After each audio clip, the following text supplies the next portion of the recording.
Imagine you are the most powerful person on Earth. You command the greatest army in human history, 30 legions, 500,000 soldiers.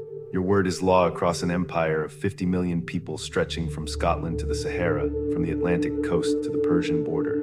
Every resource in the known world is available to you. Every pleasure, every luxury, every form of entertainment the ancient world could offer. No one can say no to you. No one can judge you. No one has the power to hold you accountable. What would you write in your private journal at night? Most people, given absolute power, write about conquest, legacy, their own greatness. They build monuments and name empires after themselves. Marcus Aurelius, Emperor of Rome, the most powerful man of his age, wrote this: "You have power over your mind, not outside events.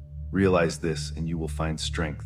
Marcus Aurelius, Meditations, the boy who never wanted power. Marcus Aurelius was born on April 26, 121 AD in Rome.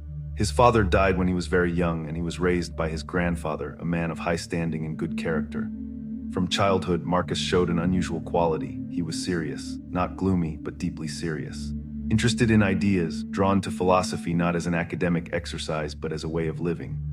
The Historia Augusta, one of our ancient sources, records that from boyhood Marcus dressed simply, slept on the ground, and practiced the habits of philosophers long before he was required to. He did not pursue luxury, he did not pursue status, he pursued wisdom. At age 12, the Emperor Hadrian noticed him, and this is where the extraordinary trajectory of Marcus Aurelius begins.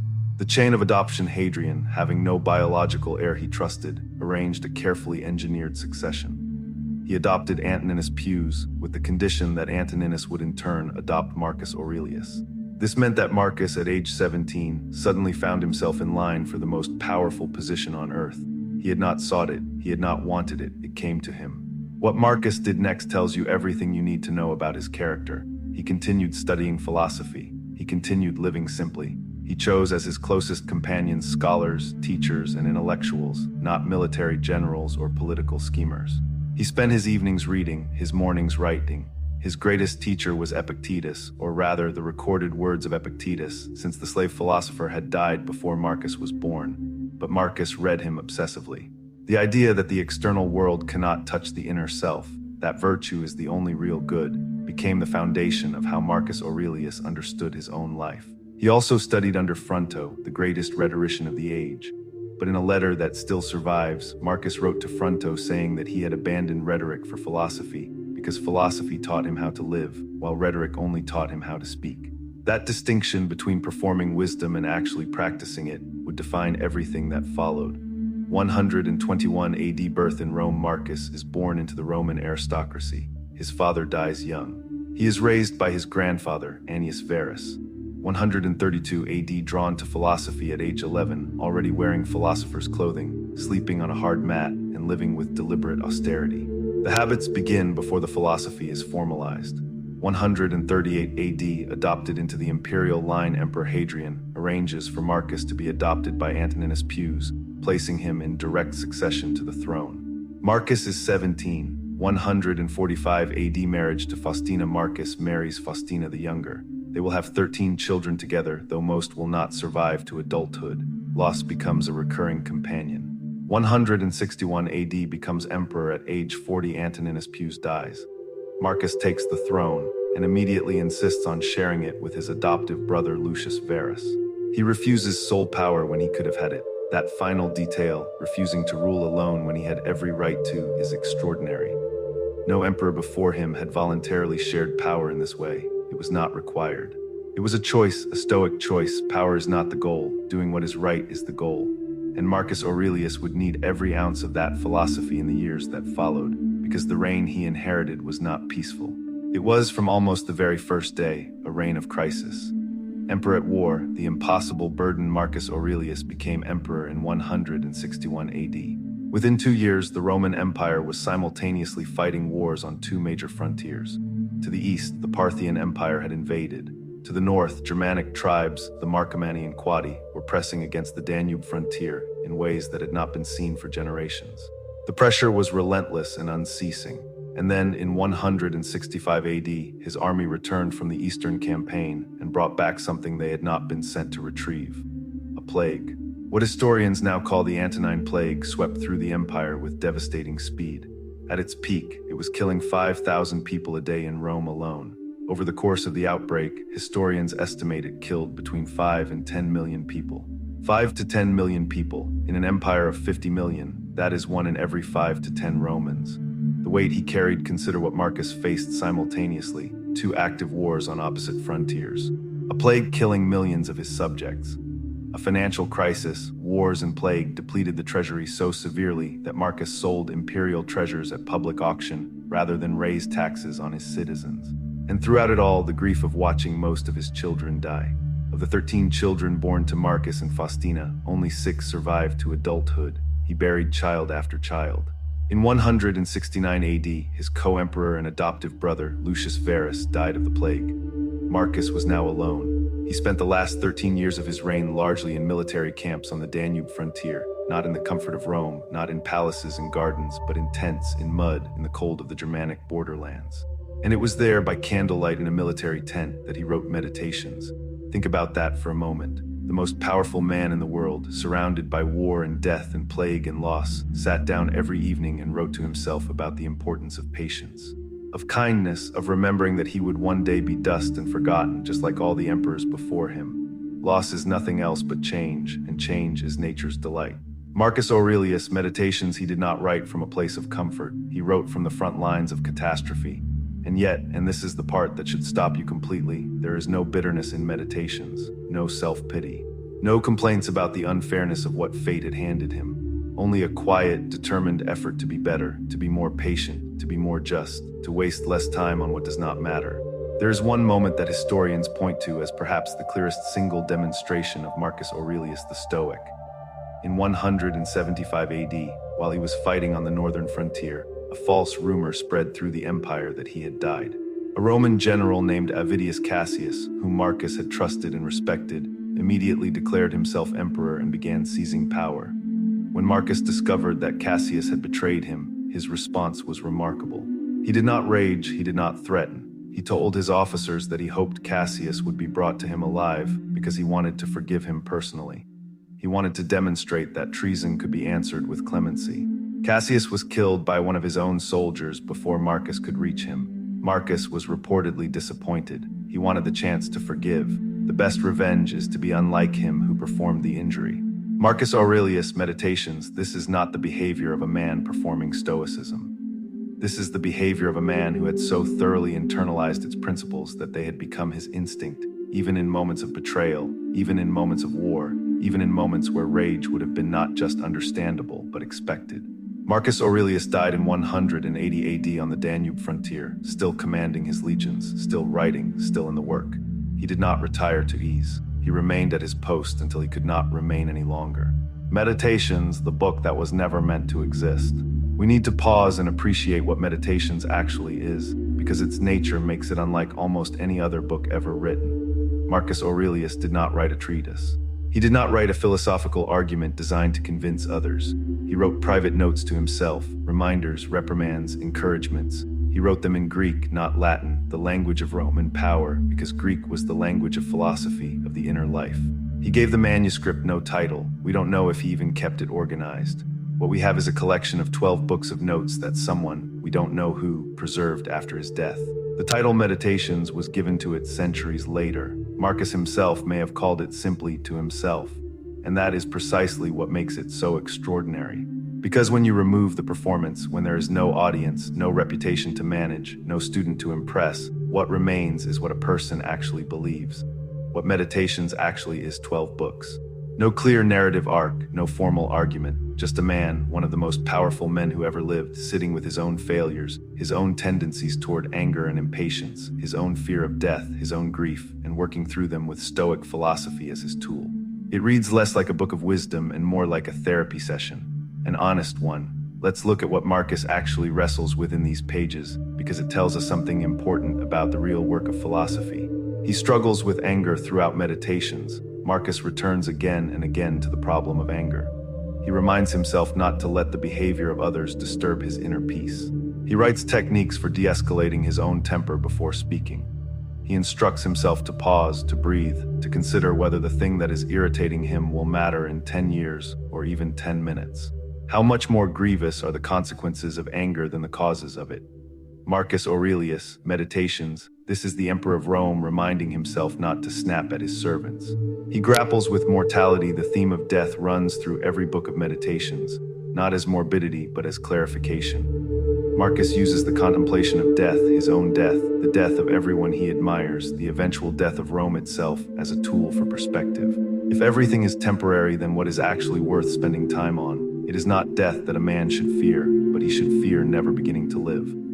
Marcus Aurelius, Meditations. He fights against distraction. Marcus writes repeatedly about the difficulty of staying focused on what matters. He is constantly pulled by the demands of empire, by politics, by ceremony, by the noise of the court.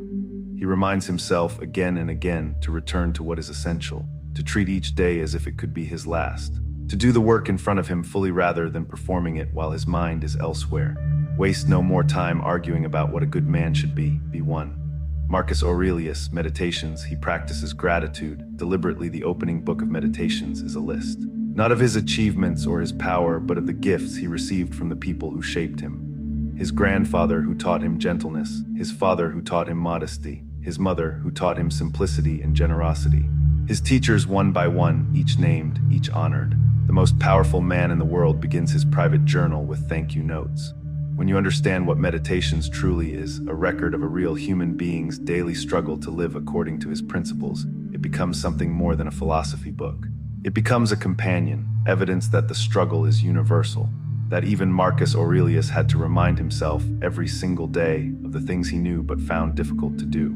5 lessons from Marcus Aurelius for modern life. Marcus Aurelius has been dead for nearly 19 years. And yet the problems he wrestled with, anger, distraction, grief, the fear of death, the temptation of ego, are precisely the problems you and I face today. Here are 5 lessons from his life and his writing that are not historical curiosities. They are operational tools, things you can use this week in the actual circumstances of your actual life. Lesson 1. Begin each day with an honest expectation of difficulty. Marcus opens many of his morning reflections in Meditations with a preparation for the day ahead, and it is not optimistic in the shallow sense. He writes that today he will encounter ungrateful people, dishonest people, jealous people, rude people. And then he reminds himself that these people are not to be hated, they are confused, they don't know any better. And his task is to remain patient with them. This is not pessimism. It is what the Stoics called premeditatio malorum, the premeditation of adversity. If you begin the day expecting everything to go smoothly, every obstacle will feel like an outrage. If you begin it expecting difficulty, you meet it with equanimity. Begin the morning by saying to thyself, I shall meet with the busybody, the ungrateful, arrogant, deceitful, envious, unsocial. Marcus Aurelius, Meditations, Lesson 2. Your opinion of events is the real problem. One of the core insights Marcus returns to throughout Meditations is the gap between events and our interpretation of them. Traffic is not frustrating. Your story about traffic is frustrating. Critical email is not devastating. Your interpretation of that email is devastating. This doesn't mean denying that things are hard. It means recognizing that between the event and your reaction, there is always a moment, however brief, where a choice exists. Marcus trained himself every day to find that moment and use it. Lesson 3. Power and status are on loan, not yours to keep. Marcus Aurelius had more power than virtually any human being who has ever lived, and he wrote constantly about how temporary it was. He listed emperors who came before him, men of enormous power and reputation, and noted that they were now forgotten. Their great armies, their monuments, their legacies, dust. This is not nihilism, it is liberation. If power and status are temporary, then they cannot be what gives your life meaning. What remains when they are gone? Character. The quality of attention you brought to your relationships and your work. That is what Marcus argued was worth building. Lesson 4. Treat everyone as if they are your teacher. Marcus, who could have surrounded himself only with admirers and sycophants, wrote about the importance of difficult people as teachers. The person who irritates you is showing you where you still have work to do. The person who challenges your view is giving you the chance to either strengthen your position or revise it. No one is without use if you choose to see them clearly. When you wake up in the morning, tell yourself, the people I deal with today will be meddling, ungrateful, arrogant, dishonest, jealous, and surly. They are this way because they cannot tell good from evil. But I have seen the beauty of good and the ugliness of evil, and have recognized that the wrongdoer has a nature related to my own.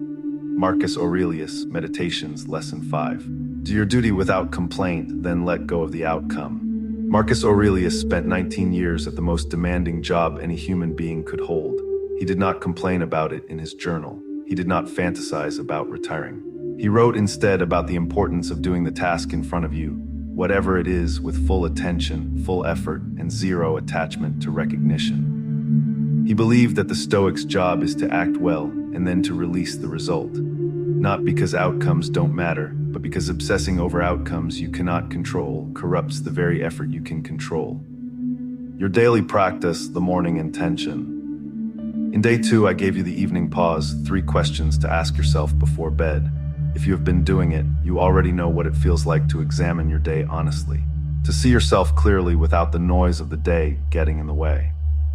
Today I want to add something to your practice, something Marcus Aurelius did every morning without exception. I call it the morning intention. It takes 4 minutes, that is all, and it is built directly on the way Marcus began his days in meditations. Tomorrow morning, before you look at your phone, before you check the news, before you speak to anyone, sit still for 4 minutes and move through these 4 steps. Step 1, acknowledge difficulty. Say to yourself out loud if possible, today will bring challenges. I will encounter frustration, delay, and people who are not at their best. I am ready for this. It does not need to disturb me. Step 2, identify what is in your control today. Name one specific thing you can do today with full effort, regardless of outcome. Not, I will succeed at X, just, I will give full attention to X. Step 3, name one virtue you will practice. Choose one: patience, courage, kindness, honesty, temperance, just one. Hold it in mind, make it your compass for the day. Step 4, remember your mortality. Breathe, say, this day will not come again, I will not waste it. Then stand up and begin. Marcus Aurelius, fighting wars, managing plague, grieving children, bearing the weight of 50 million lives, took this time every morning. Not because he had spare time, because without it, he believed, the day would run him instead of him running the day. Confine yourself to the present. Marcus Aurelius Meditations. 4 minutes every morning, this is your practice for the week. The evening pause at night, the morning intention at dawn. Between them, a life lived with a little more intention, a little more clarity, a little less reactive noise. That is the Stoic life, not a dramatic transformation overnight. A daily practice built one morning at a time. The close next steps. Marcus Aurelius was not a saint. He was not perfect. He made political mistakes. He appointed his own son, Commodus, as his successor, a decision history judged harshly, as Commodus would become one of Rome's most destructive emperors. But Marcus Aurelius was a man who tried, every single day, with every tool he had, to be better than he was the day before. And he did that in conditions that would have broken most of us completely. His journal survived nearly 2,000 years to reach you.